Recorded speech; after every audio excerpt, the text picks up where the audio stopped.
Good afternoon. Today we are here with Chief Annette Sanford of the Kalinago territory. So can you give us an update on the current situation in the village today? Well, we have been, as a council, actively engaged in numerous recovery efforts throughout the community. Within the past few days, we have been conducting site visits. So we visited a number of households.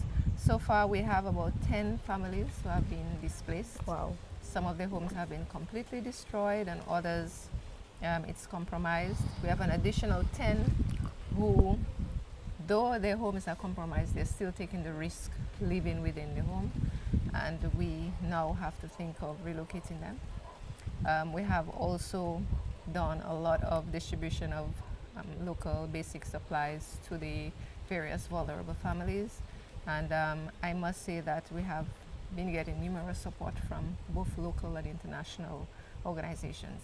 Okay, and what are some of the biggest challenges residents are still facing?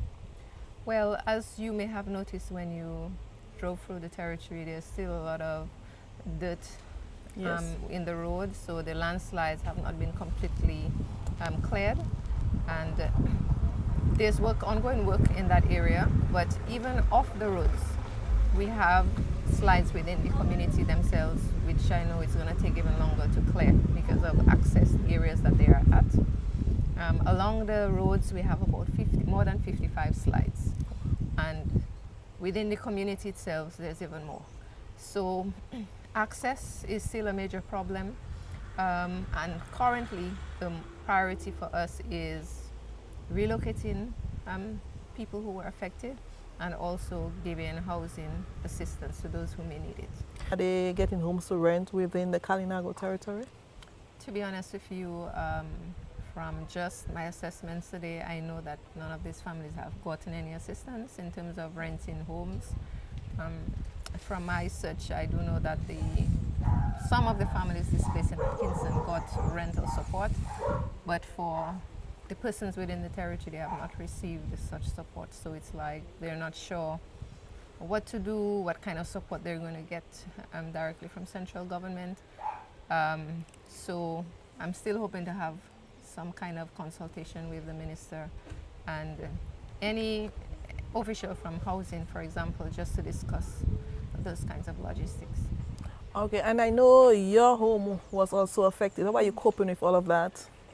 To be honest with you, I've been so engaged in trying to assist the others I know who are affected that I've not really given it a lot of attention. I guess maybe eventually when I sit to think about it, I might get a little emotional. But yeah, we are doing pretty well. I must say that we have a very good friend, Mafa. Mafa Valman gave us the opportunity to live within her home. She has a home within the community, so she has offered to allow us to stay there for at least 2 months. And within that time, I'm hoping that we would be able to finish another area that we had, because we had a home, but we had an area to live in, but there was no lights and no water. So we're just trying to get that settled, and then we can move out to that new. So you two have your challenges. Yes. And you are trying your best to assist the other residents here. What kind of assistance has the village council received thus far from the government, private citizens or NGOs? Yes, we've received most support from the local businesses within Dominica and also from NGOs, I would say international. Our biggest, first I want to say the immediate responses were from people like Burton's and Company, ISA Trading, Mr. Gregor Nassif and his companies, people who have reached out, and there are many other individuals out of Dominica who have also reached out. So we've gotten basic supplies from some of the French countries. For example, Marie-Galante will receive a shipment of goods, water, home supplies, sheets, bedding. We've received financial donations from some organizations like Jungle Bay, and a huge donor from Corica, which is in Guadeloupe. They were able to raise 31,000 euros to assist the council with expenses within the community. So We are very grateful for the support, and I feel that, you know, the council would be able to do quite a bit with that the money. resources that we're Yeah. getting. There are many other local individuals who have reached out as well. Off my head, I can't know all the names, but they have given donations, financial donations as well to the council. Chief Sanford, what would be the immediate need of the Kalinago territory now? Yes, so currently we do have people who still need basic supplies. Like I said, many of them have lost their homes. They need water, food. Um, we, we are looking for persons to donate building materials as well, financial assistance to relocate these people, either temporary housing for them, and, you know, general supplies.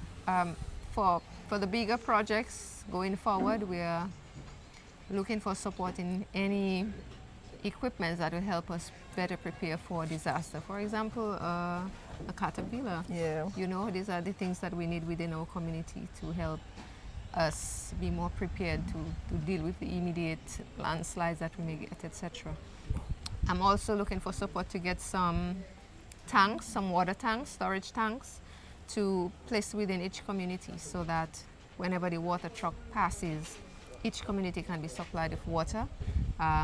So instead of maybe trying to get cases of water, but also there are families who need water and they can't make it to the river or so, they'll be able to come to that storage tank and get the water. So these are some of the things I'm looking at.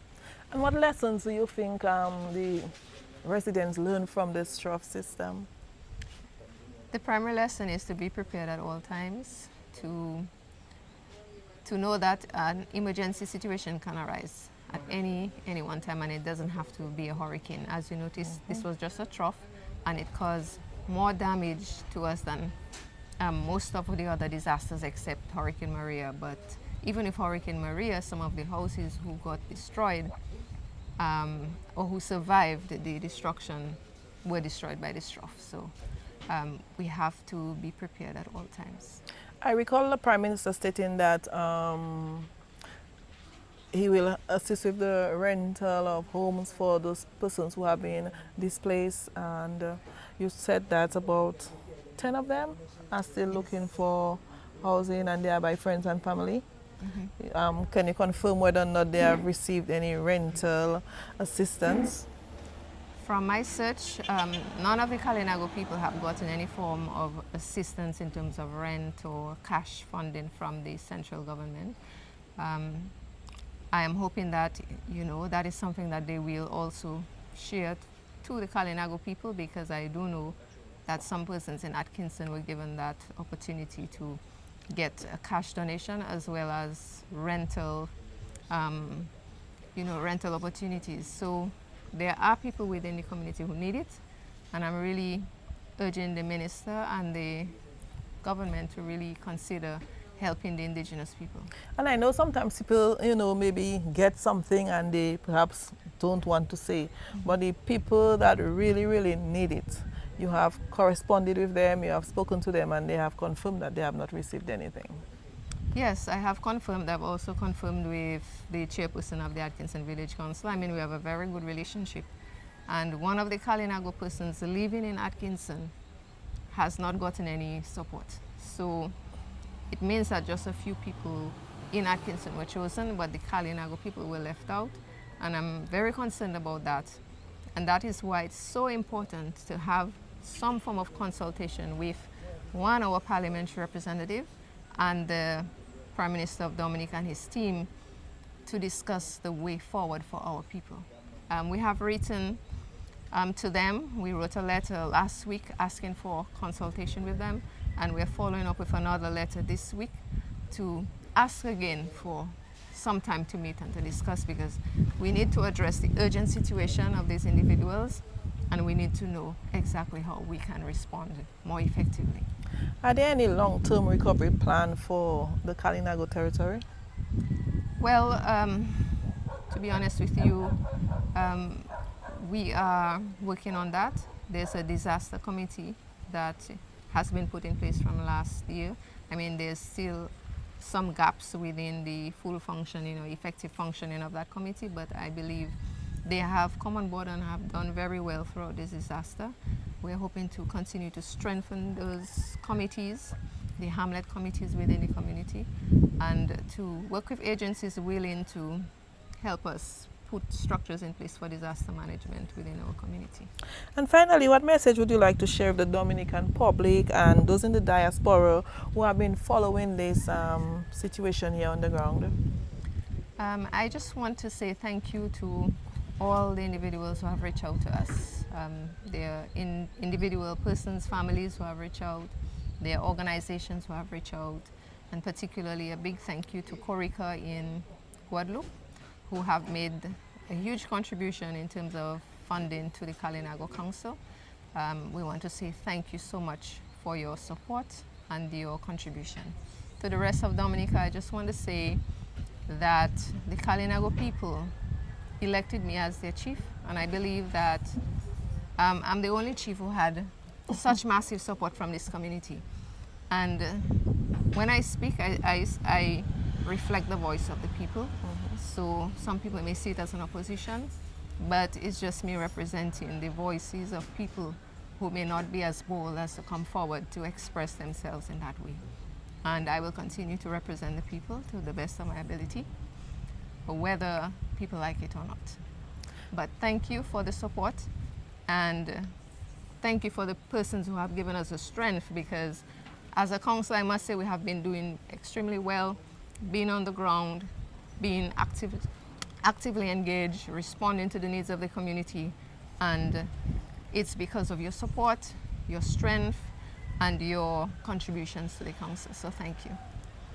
On behalf of Emo News, we say thank you for viewing and have a pleasant evening.